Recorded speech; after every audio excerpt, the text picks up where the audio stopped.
दोस्तों, आज हम बात करते हैं उन चार मोमबत्तियों की जो आपस में रात के समय बात कर रही हैं। आइए सुनते हैं कि क्या बात कर रही हैं वो चारों मोमबत्तियां। रात का समय था, चारों ओर घुप अंधेरा छाया हुआ था। केवल एक ही कमरे से रोशनी आ रही थी। वहां चार मोमबत्तियां जल रही थीं। चारों मोमबत्तियां एकांत देख आपस में बात करने लगी। पहली मोमबत्ती बोली, मैं शांति हूं। जब मैं इस दुनिया को देखती हूं तो बहुत दुखी होती हूं। चारों ओर आपाधापी, लूट खसोट और हिंसा का बोलबाला है। ऐसे में यहाँ रहना बहुत मुश्किल है। मैं अब यहाँ और नहीं रह सकती। इतना कहकर वो मोमबत्ती बुझ गई। दूसरी मोमबत्ती भी अपने मन की बात कहने लगी। मैं विश्वास हूं। मुझे लगता है कि झूठ, धोखा, फरेब, बेईमानी मेरा वजूद खत्म करते जा रहे हैं। ये जगह अब मेरे लायक नहीं रही। मैं भी जा रही हूं। इतना कहकर दूसरी मोमबत्ती भी बुझ गई। तीसरी मोमबत्ती भी दुखी थी। वह बोली, मैं प्रेम हूं। मैं हर किसी के लिए हर पल जल सकती हूं, लेकिन अब किसी के पास मेरे लिए वक्त नहीं बचा। स्वार्थ और नफरत का भाव मेरा स्थान लेता जा रहा है। लोगों के मन में अपनों के प्रति भी प्रेम भावना नहीं बची है। अब ये कहना मेरे बस की बात नहीं। मेरे लिए जाना ही ठीक होगा। ये बात कहकर तीसरी मोमबत्ती भी बुझ गई। तीसरी मोमबत्ती बुझी ही थी कि कमरे में एक बच्चे ने प्रवेश किया। मोमबत्तियों को बुझा हुआ देख उसे बड़ा दुख हुआ। उसकी आंखों से आंसू बहने लगे।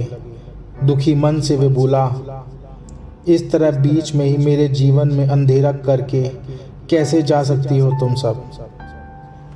तुमको अंत तक पूरा जलना था, लेकिन तुमने मेरा साथ छोड़ दिया। अब मैं क्या करूँगा? अब मैं कैसे जीऊँगा? उस बच्चे की बात सुनकर चौथी मोमबत्ती बोली, घबराओ नहीं बच्चे, मैं आशा हूं। मैं तुम्हारे साथ हूं। जब तक मैं जल रही हूं, तुम मेरी लौ से दूसरी मोमबत्तियों को जला सकते हो।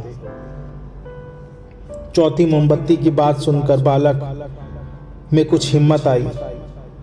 उसने आशा के साथ शांति, विश्वास और प्रेम को दोबारा से जला दिया और उनकी लौ वापस जलने लगी।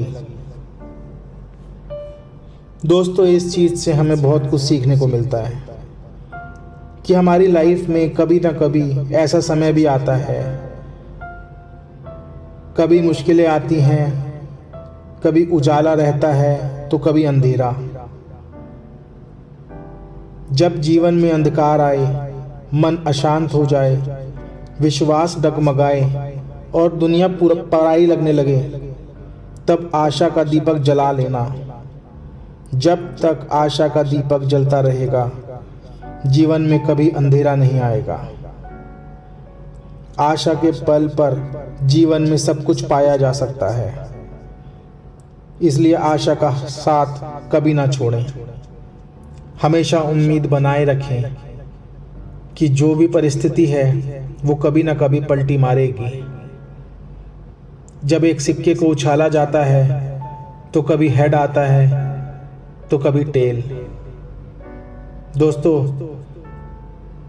जब अब एक क्रिकेटर मैदान में जाता है और टॉस करता है तो वो मांगता तो एक आशा के साथ है कि हेड आएगा, पर जरूरी नहीं, हो सकता है टेल भी आए। पर जब तक वो आशा, वो उम्मीद आपकी जागती रहेगी, आप हमेशा हिम्मत रखेंगे, हमेशा आपको एक उम्मीद रहेगी कि शायद अब परिस्थिति ठीक हो जाए, क्योंकि हो सकता है कि काफ़ी मुश्किलें हों आपकी लाइफ में, इतनी मुश्किलें हों कि आपको लगे कि सुसाइड ही बेस्ट ऑप्शन है या घर से भाग जाना ही बेस्ट ऑप्शन है। पर जब तक आपके साथ ये आशा रहेगी, ये उम्मीद रहेगी, आप कभी हार मत माने। आप हमेशा इस चीज़ को याद रखें कि हमेशा समय बदलता है, और जब समय बदलेगा तो वो समय आपका आएगा। दोस्तों, अगर आपको मेरी ये कहानी अच्छी लगी तो मेरे चैनल को लाइक एंड सब्सक्राइब ज़रूर करिएगा, and please press the bell icon.